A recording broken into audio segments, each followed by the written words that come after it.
A well-functioning knee joint is critical to mobility, including standing, walking, and running. To better understand how knee problems occur, it is important to understand some of the anatomy of the knee joint and how the parts of the knee work together to maintain normal function.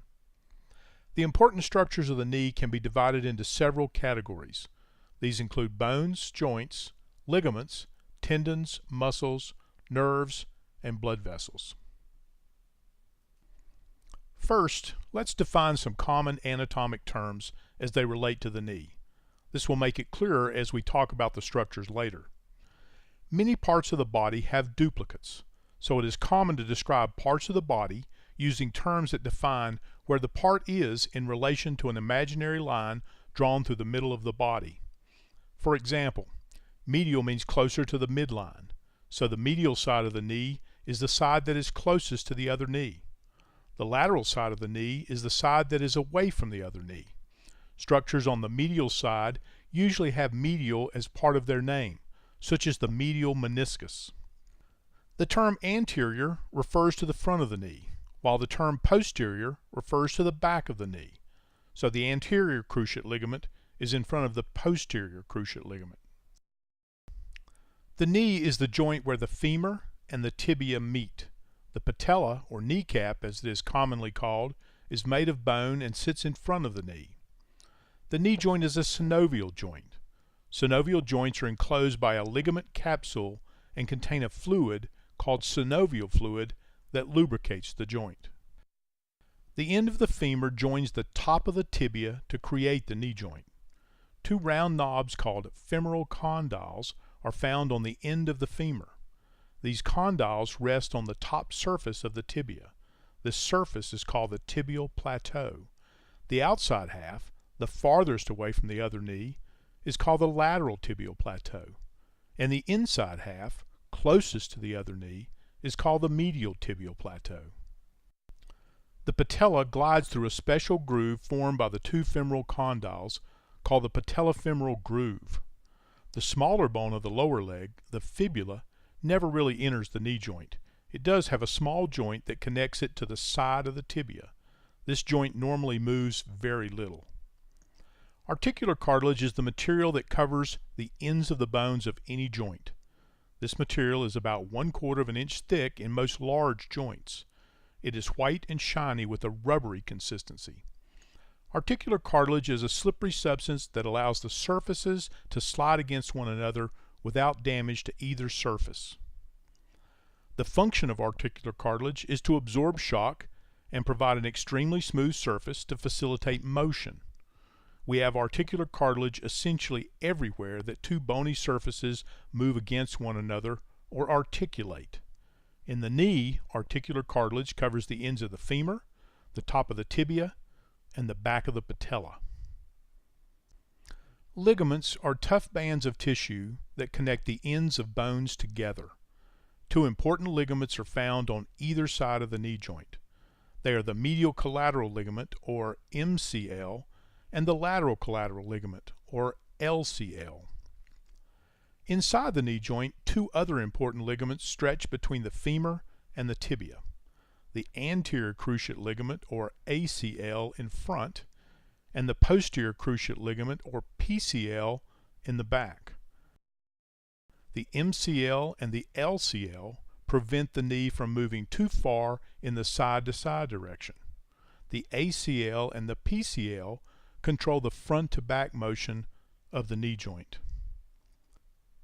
The ACL keeps the tibia from sliding too far forward in relation to the femur.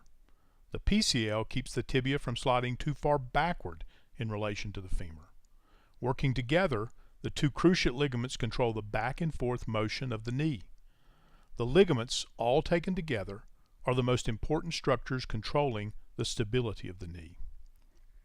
Two special types of ligaments, called menisci, sit between the femur and the tibia. These structures are sometimes referred to as the cartilages of the knee.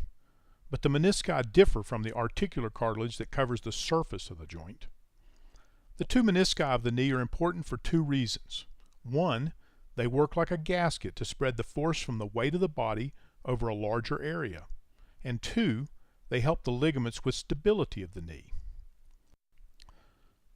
Imagine the knee as a ball resting on a flat plate. The ball is the condyles of the femur, and the plate is the tibial plateau.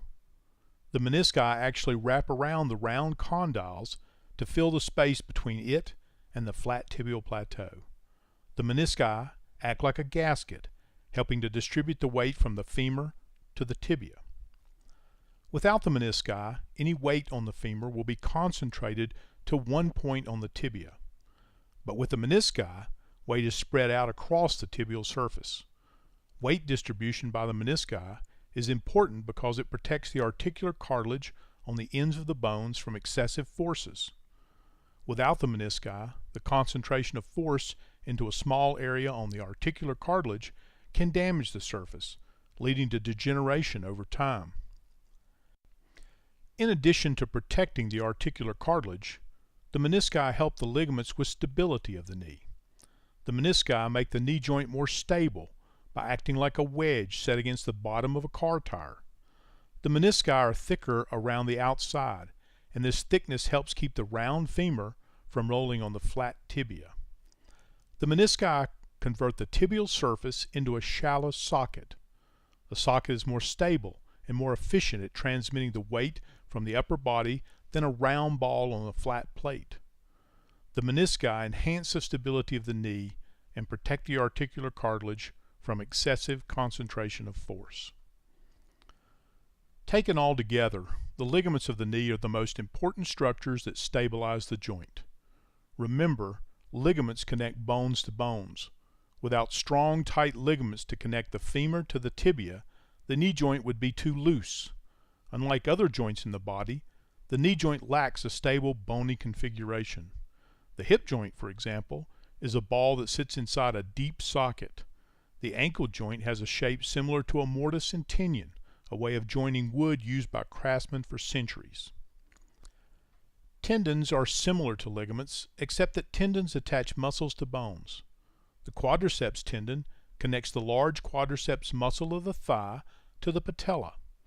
This tendon continues across the patella, or kneecap, and blends into the patellar tendon. The patellar tendon connects the patella to the tibia. The hamstring muscles on the back of the thigh also have tendons that attach in different places around the knee joint.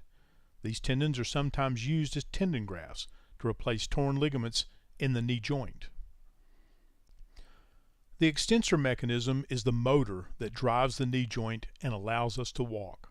It sits in front of the knee joint and is made up of the patella, the patellar tendon, the quadriceps tendon, and the quadriceps muscles.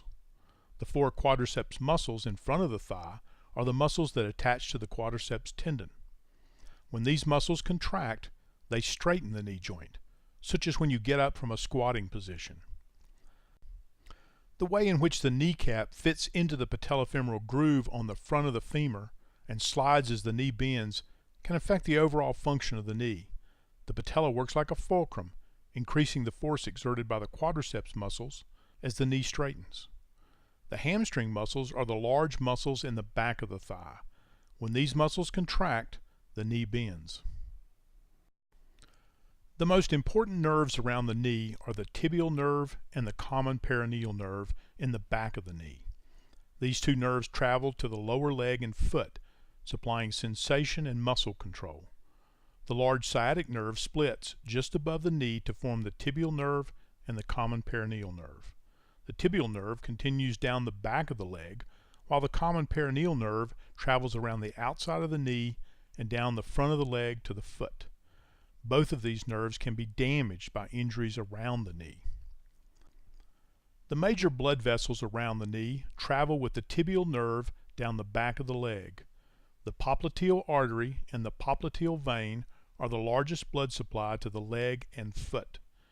If the popliteal artery is damaged beyond repair, it is very likely the leg will not be able to survive. The popliteal artery carries blood to the leg and foot. The popliteal vein carries blood back to the heart. The knee has a somewhat unstable design, yet it must support the body's full weight when standing and much more than that during walking or running. So it's not surprising that knee problems are a fairly common complaint among people of all ages. Understanding the basic parts of the knee can help you better understand what happens when knee problems occur.